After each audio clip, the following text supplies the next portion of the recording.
Yn y fideo yma, mi wnawn ni ystyried sut yn ni'n integru trwy ddadwneud Rheol y Gadwyn mewn achosion syml. Nawr, Rheol y Gadwyn yn rhywbeth dyn ni wedi weld mewn fideo blaenorol, ac mae'n galluogi ni ddifferu nifer y ffwythiannau gwahanol, rhai ohonyn nhw'n cael ei ddangos ar y sgrin yn awr, ffwythiant i bŵer, neu ffwythiant trigonometrig, esbonyddol neu logarithmic. A mae'r rheola fan hyn ar gyfer gwneud y differu yna efo Rheol y Gadwyn yn cael ei dangos. Felly, enghraifft, os dwi'n cychwyn efo ffwythiant i bŵer, dydyn ni fod yn hafel i 5x a 3 i pŵer 7. Yna i ddifferu fan hyn, i ffeindio dy by dx, os dwi'n dilyn y rheol, dwi'n cychwyn efo'r pŵer n, sydd yn mynd yn 7. Dwi'n lluosi fo'r ffwythiant, 5x a 3, i'r pŵer 1 y llai, 7 tynnu 1, 6. Ac yna dwi'n lluosi fo differiad y ffwythiant. Os dwi'n differu 5x a 3, dwi'n cael 5. Felly lluosi fan hyn efo 5. Tacluso fyny, mae 7, 5 yn 35, felly mae hwn yn gorffen fel 35, lluosi fo'r ffwythiant i'r pŵer 6. Neu, dydyn ni fod ni'n cychwyn efo yn hafel i sain rhyw ffwythiant, dydyn ni 2x tynnu 5. I ddifferu fan hyn, i gael dy by dx, dydyn ni'n cychwyn efo f-x, be dwi'n gael drwy differu, 2x tynnu 5, 2 yn yr achos yma, ac yna dwi'n lluosi fo cos y ffwythiant, cos 2x tynnu 5. Neu, enghraifft, fod ni'n cychwyn efo un o hein, yn hafel i i pŵer 7x a 6. I ddifferu hwn, dyn ni'n cael f' yn gyntaf, os dwi'n differu 7x a 6, dwi'n cael 7, ac yna dwi efo'r cwestiwn yn ôl, i'r pŵer 7x a 6. A wedyn, un arall, differu rhywbeth logarithmic fan hyn, na ni ddeud fod yn hafel i ln o, dwi'n gwybod, 6x tynnu 5. A fan hyn, i gael y graddiant, dyn ni'n ffurfio ffracsiwn. Top y ffracsiwn ydy be dwi'n gael drwy differu, 6x tynnu 5, mae hynna'n 6. Gwylod y ffracsiwn ydy'r ffwythiant ei hun, 6x tynnu 5. Felly dyna ni ambell i enghraifft i chi o ddefnyddio'r Rheol y Gadwyn i ddifferu. Nawr, dyn ni'n gallu dadwneud hein i integru, integru wedi'r cwbl ydy dadwneud y broses o ddifferu. Felly, os dwi'n cael cwestiwn sydd angen integru unrhyw un o'r 4 yma, wel dwi'n gwybod fod yr ateb yn mynd i fod yn beth sydd gen i o'r chwith yn fan hyn, ond wrth gwrs adio'r gysonyn integru. A dyna di'r syniad yn y fideo yma. Os ydych chi'n gweld ffwythiant tebyg i hein yn fan hyn, dyn ni'n gallu integru trwy feddwl, be fasa'n differu i rhaid be dwi angen? Be fasa'n differu i reid y targed dwi wedi gael yn y cwestiwn?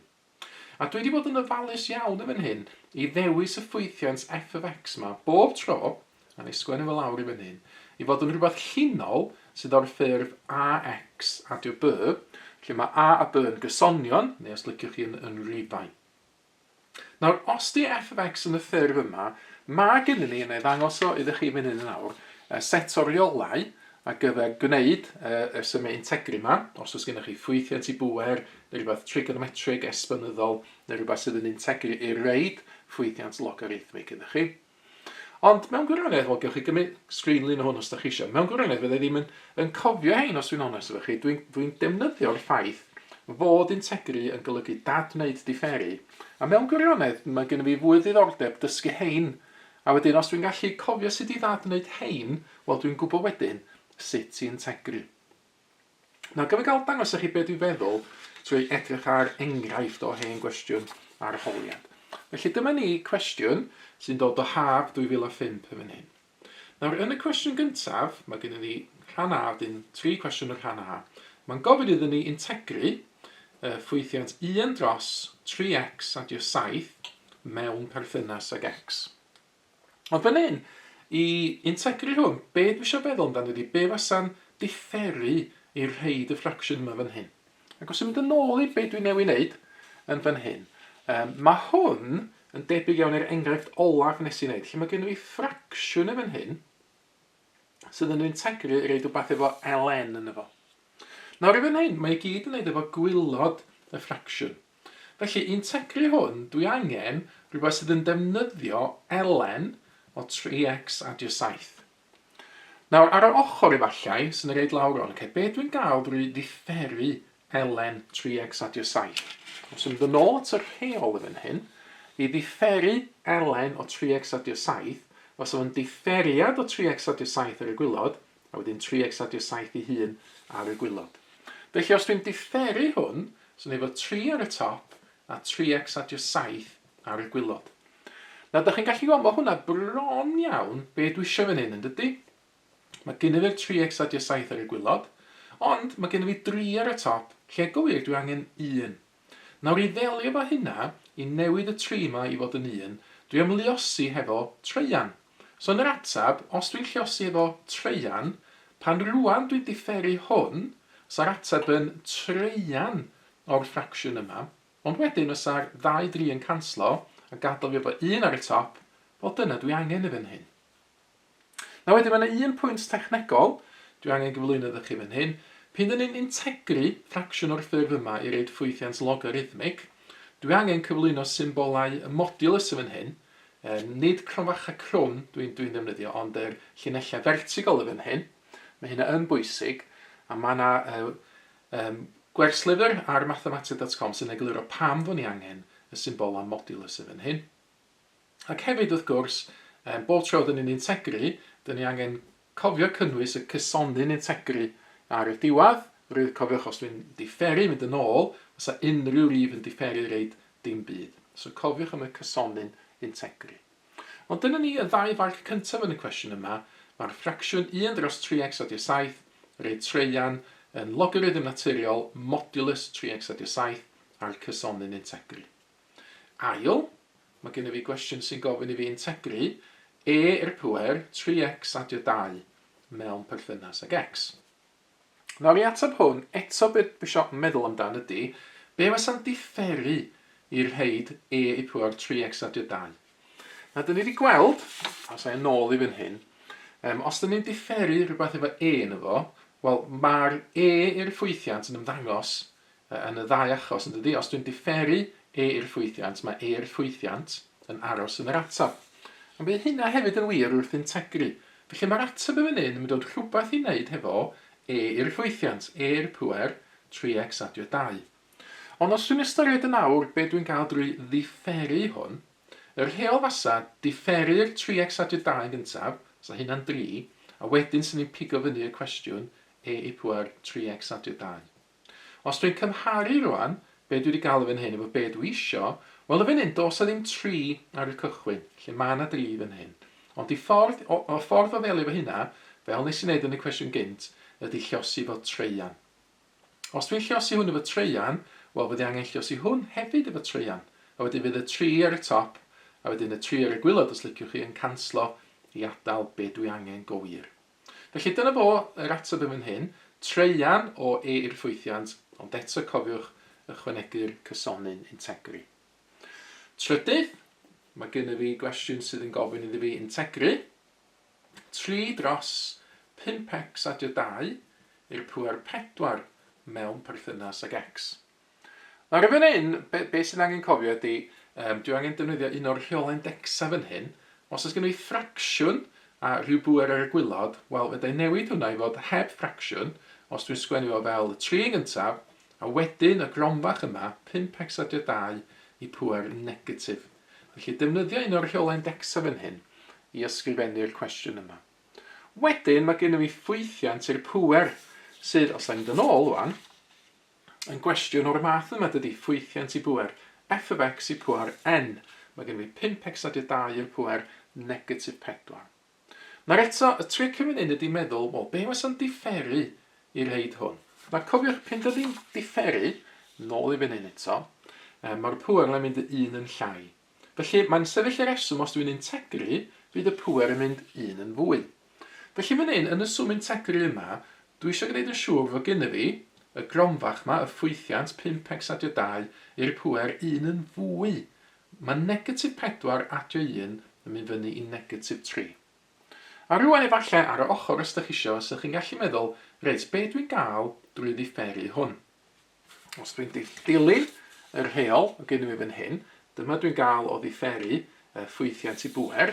So ni'n cychwyn y gyntaf hefo'r pŵer, sydd yn negatif 3. So ni'n cael y ffwythiant wedyn, 5x adio 2, i'r pŵer 1 y llai, negatif 4, ac yna sy'n ni'n lluosi fo differiad y cronfach, wel os dwi'n differu 5x adio 2, mae hynna'n 5. Felly, negatif 3 lluosi 5 yn negatif 15, a wedyn mae hwnna'n cael ei liosi fo 5x adio 2 i pŵer negatif 4. Eto, os dwi'n cymharu be dwi wedi gael yn fan hyn efo be dwi angen, wel, negatif 15 sydd yn fan hyn, ond dwi angen 3. Felly, pa rif dwi angen lluosi efo fan hyn i newid negatif 15 i fod yn 3? Wel, sy'n ni'n meddwl amdan ffordd o newid negatif 15 i fod yn 3. A'r ffordd ni'n newid negatif 15 i fod yn 3 ydy fod ni'n lluosi efo negatif 5. Os dwi'n lluosi efo negatif 5 yn fan hyn, pyn dwi'n differu hwn yn awr, os o union rhyw fath yn fan hyn, ond so bob un o hein yn cael ei liosi hefo negatif 5. A gan fod negatif 15, lluosi negatif 5 yn, wel yn fan hyn, os o negatif lluosi negatif yn bositif, a os o 15 dros 5 rhaid 3 iddo fi, wel dwi yn cael wedyn be dwi angen, sef y 3.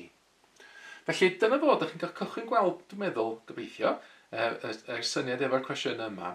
Ydych chi'n defnyddio un o'r rheola o'r tabl yma i benderfynu sut ydych chi'n integru, a wedyn ydych chi angen cyflwyno rhywbeth i liosi hefo i drwsio'r atab i gael yr rhif ydych chi angen mewn gwirionedd. Yn fan hyn, eto, negatif 5 oedd yr lliosrif oedd yn ei angen. Ar y diwedd, cofio bob tro, cyflwyno wrth gwrs y cysonyn integru, fe newch chi golli marc mewn arholiad yn beidio i gynnwys o gwbl. Felly dyna ni'r 6 marc cyntaf. Wedyn mae yna rhan B yn fan hyn, so ni'n gopio hwn allan yn gyntaf. Mae'n gofyn iddyn ni integru yn bendant tro yma. Mae yna rifau ar y symbol integru, so rhwng dim a pi dros 6, so dyna ni'n mynd i fod yn radian mwy bob munud. Sain o 4x adio pi dros 6 mewn perthynas ag x. A mae angen yr atab yn fan hyn ar ffurf swrd. Felly gael gael symud i fyny fan hyn, bach o le fan hyn. Felly tro yma, pyn dwi'n integru, dwi angen y cronfach a sgwar, a wedyn y terfannau ar y pen yn fan hyn. Felly eto, y cwestiwn dwi eisiau gofyn i fi'n hyn ydy, be sydd yn differu i reid sain? Nawr, lle ydych chi'n cofio, gynt, dyma fo'r cylch os dwi'n differu pethau sydd yn wneud efo sain a cos. Mae sain yn differu fod yn cos, mae cos yn differu negatif sain i negatif cos i positif sain. Ac felly, pan ydych chi'n integru, ydych chi'n mynd rownd y cylch yma y ffordd gwrthro. Felly, be sydd yn integru, gan gychwyn o sain, wel, os yfo'n negatif cos. Nes liciwch chi, os ydych chi'n meddwl amdano fel differu, mae negatif cos yn differu fod yn positif sain. Felly, pan dyn ni'n integru fan hyn, dyn ni angen rhywbeth sydd efo negatif cos yn efo. A negatif cos y ffwythiant, 4x adio pi dros 6. Ond rwan, os dwi'n meddwl, reit, be dwi'n gael drwy ddifferu hwn, yr rheol yn fan hyn, os dwi'n dangos yr rheol eto, os dwi'n differu cos o'r ffwythiant, mae newid fod yn negatif, differiad y ffwythiant, lluosi sain y ffwythiant. Ond y ffwythiant yn fan hyn ydy 4x adio pi dros 6. Os dwi'n differu hwn, mae'n dod yn 4. Felly ar hyn o bryd, os dwi'n differu hwn fel mae o, dwi'n cael 4 lot o sain y ffwythiant. Dwi'n angen y 4, felly eto, dwi angen cyflwyno rhywbeth i liosi hwn efo, ac i gael gwared o'r 4 yna, dwi'n angen liosi efo chwatar. Felly, lle yna reid y chwatar? No, os gael dwyllio, newid y symbol negatif i fod yn ffracsiwn, i fod yn chwatar, a wedyn a'i sgwennu'r symbol negatif cyn efo fan hyn. Felly, os dwi'n differu hwn yn awr, mi fyddai yn mynd yn ôl at yr 1 sain yn y top. Wedyn, wrth gwrs, mater o amnewid i fewn ydi o. Dwi'n defnyddio'r terfan uchaf yn gyntaf, felly mae gennym fi negatif chwatar, a wedyn cos 4 lot o'r terfan uchaf, pi dros 6, adio pi dros 6. A wedyn dwi'n tynnu ffwrdd, be dwi'n gael drwy amnewid dim i fewn yn hwn. Felly negatif chwatar eto, a tro mae cos 4 lot o dim, adio pi dros 6. Neu wasgu o fewn yn hyn a trio dangos hwnna i wahanu'r gwaith sydd gennym fi. Wedyn, beth sydd gennym ni? Mae gennym ni negatif chwatar A wedyn mae gen i fi 4 chweched adio 1 chweched sydd yn 5 chweched pi i gychwyn. A wedyn tynnu beth negatif yn adio, felly adio chwatar, a os o hwn, 4 gwaith dim yn dim adio pi dros 6 yn pi dros 6. Wedyn, ella sy'n ni'n mentro estyn cyfrifiannau yn fan hyn. Nawr gafo hyn yn herma pi fan hyn, mae'r ongla mewn radiannau. Felly dwi'n gwneud yn siŵr bod y cyfrifiannau yma yn radian mode, a mae fan hyn, mae yna mewn y top. Felly os na i weithio allan, yn fan hyn, be di cos y ffracsiwn 5 pi dros 6 yn gyntaf. Mae hwnna'n di fod yn negatif, ail isradd 3 dros 2. Felly mae gen i fi negatif chwatar, lle os i negatif ail isradd 3 dros 2. A wedyn dwi eisiau adio chwatar, lle os i rhywbeth. Wel, cos pi dros 6 dwi angen tro yma. Felly cos pi dros 6 yn mynd i fod yn ail isradd 3 dros 2. Felly ail isradd 3 dros 2 fan yna. A mae gen i fi fan hyn yn awr negatif, lle os i negatif. Felly mae gen i fi ail isradd 3 dros 8. A wedyn dwi'n adio, wel un arall, ail isradd 3 dros 8. Ond mae 8fed ag 8fed yn chwatar, 2 8fed os liciwch chi. Felly mae hwn yn gorffen fel ail isradd dros 4. A wedyn mae cwestiwn wedi gofyn i fi yn dydy yn fan hyn, sgwennu'r ateb fel swrd. A felly dyna fo'r atab terfynol. Un peth olaf, gafo hwn yn Integru pendant. Mae yna rei cyfrifiannau fel hwn, sy'n gadael i chi weithio hwn allan.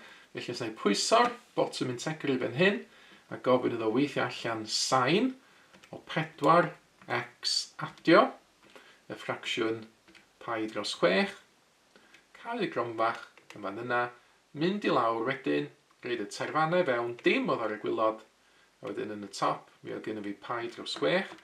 Croesi fysydd yn awr, dwi'n wedi cael yr un atab. Wel, dwi'n gael e fel degolyn i fan hyn, ydw. Dim pwynt 433. Na wedi dim pwynt 433, rhy fath o hwn, gobeithio i fod o. Felly os na i reid ail isradd 3 dros 4 i fewn yn awr, croesi bysedd, wel fi yn cael yr un atab, dim pwynt 433. Felly ar bob cyfri, defnyddiwch y cyfrifiannau i wirio eich atab.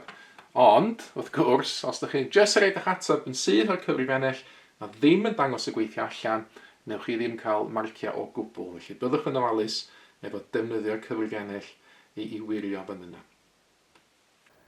Mae mwy o fideos adolygu ar gael ar ein sianel YouTube Adolygu Mathemateg. Am y newyddion diweddaraf neu holi cwestiwn, dilynwch ein cyfrif trydar @mathemateg. Neu ewch i'n gwefan www.mathemateg.com am fwy o adnoddau adolygu.